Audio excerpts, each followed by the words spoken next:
vós que estáis cansados e oprimidos, e eu vos aliviarei. O primeiro convite foi do Pai, lá no Jardim do Éden, chamando Adão e Eva.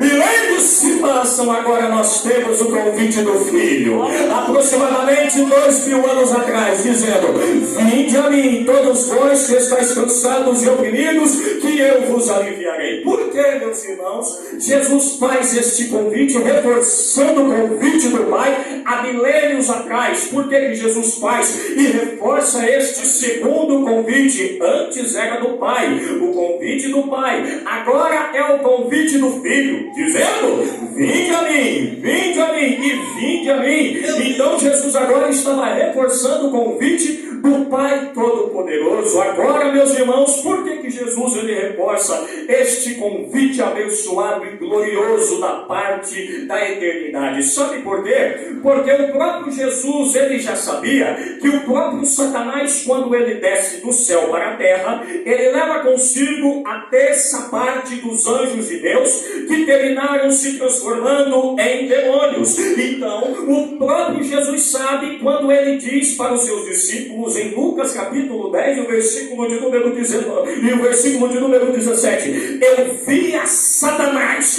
descer do céu semelhante a um raio. Ele estava descendo, e quando ele vem do céu para a terra, junto com a terça parte dos anjos que se transformaram em demônios, o próprio Satanás ele faz uma bagunça nessa terra. E Jesus, que é o sumo pastor, tinha que colocar todas aquelas ovelhas em ordem. E por que não dizer, meus irmãos, em vários lugares onde nós andamos, onde quem sabe você já circulou, onde você já andou, o diabo tem feito várias desorganizações e várias bagunças, infelizmente até na igreja do Senhor. Às vezes é um grupo, às vezes é um grupinho, é uma panelinha que surge na igreja, que tenta se levantar contra o anjo da igreja e contra o pastor. Às vezes é um grupo de pessoas que tenta se dividir contra a igreja e contra o ministério. Às vezes, por incrível que pareça, é naquele conjunto de oração, aonde se dá o nome de círculo de oração, que já não termina mais sendo círculo de oração, termina sendo círculo de confusão, aonde ele termina se infiltrando, fazendo uma bagunça até mesmo na igreja. Mas, meus irmãos, eu quero vos dizer, eu quero vos ministrar nesta noite o seguinte: se tem um lugar em que Satanás ele tem que fazer bagunça, ele tem que fazer bagunça aí fora. Aqui nesse lugar, se ele chegar aqui, vai ter que sair de mais fora para fora. Vai ter aqui, vai estar bebendo aqui. É Jesus, é Jesus, é Jesus de Nazaré. Levante a mão, eu estou dando glória a Deus, que você puder, a este maravilhoso Senhor e Salvador Jesus Cristo.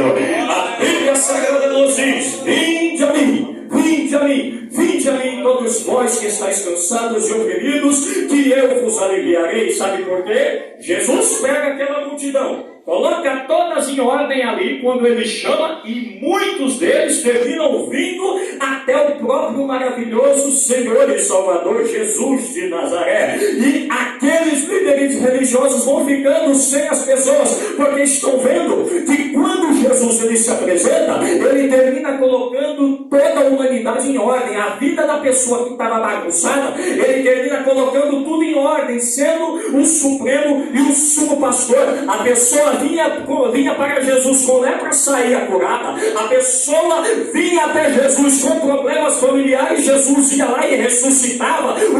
Por exemplo, ali a filha do próprio Jairo, que era um líder religioso, a pessoa vinha com problemas, com fardos pesados, Jesus convertia aquilo em uma leveza espiritual, que a pessoa não aguentava e saía dali pregando o evangelho, pregando a palavra e dizendo que um profeta havia se levantado na terra, o qual o nome dele era Jesus de Nazaré. Meus irmãos, era isso que Jesus ele fazia, porque se tem uma coisa que Jesus ele faz, é que quando ele entra em uma vida, ele coloca tudo em ordem. O coração está despedaçado, ele pega todo aquele coração despedaçado da princesa e coloca pedacinho por pedacinho ali no seu lugar. Isso acontece aconteceu comigo, isso aconteceu com você. Pastor Benasco, qual é a prova que o Senhor nos dá que Jesus ele coloca tudo em ordem? Meus irmãos, observe que a Bíblia vai dizer: Jesus morreu, Jesus ressuscitou, e ao terceiro dia, quando Jesus ressuscitou, segundo os costumes da época, quando uma pessoa ela morria, eles tinham o costume de pegar aquela pessoa, pegar aquele defunto, pegar ali pelo menos várias faixas e enfaixar a pessoa ali como se fosse uma múmia do Egito. Então a pessoa ficava totalmente enfaixada, totalmente estática, parada, e ficava parecendo uma múmia do Egito. Você não lembra do caso exatamente do Evangelho de João, capítulo de número 11, versículo 1 em diante, aonde Jesus ressuscita Lázaro, que quando Lázaro sai para fora, Lázaro ele sai todo enfaixado, e Jesus ele diz: desligai a Lázaro de todas estas faixas, tirem estas faixas que está aprisionando a Lázaro, porque agora, pela minha ordem que eu dei para ele, ele agora está livre. Então era este o costume da época, e Jesus não foi diferente. Jesus ele morreu, foi enfaixado ali como se fosse uma espécie de uma múmia parecendo a múmia do Egito. Jesus foi enfaixado, é colocado no túmulo de José de Arimateia, e no Evangelho de João, capítulo 20, o versículo de número 9, nos dá um detalhe interessante. Jesus estava ali enfaixado, morto, no túmulo de José de Arimateia, estava ali sepultado, mas o evangelista João faz questão de dizer que quando Jesus ele sai de lá, aquele lenço que estava envolto, que estava enfaixado, enrolado na sua cabeça, Jesus ele deixa dobrado, Jesus ele deixa ali em ordem. Isso significa que a minha vida, a sua vida, era semelhante a esse sepulcro, a esse túmulo de podridão de José de Arimateia. Mas até nesse lugar, quando Jesus entrou, ele colocou em ordem e saiu dali deixando tudo em ordem.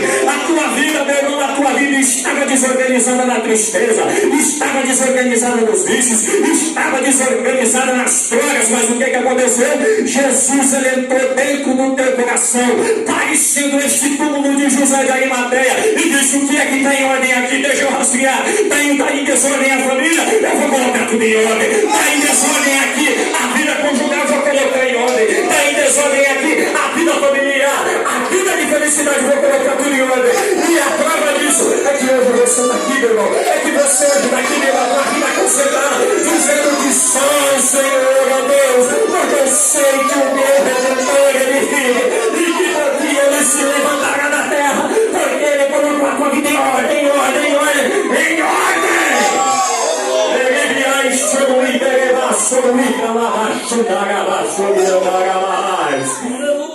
Vinde a mim, todos vós que estáis cansados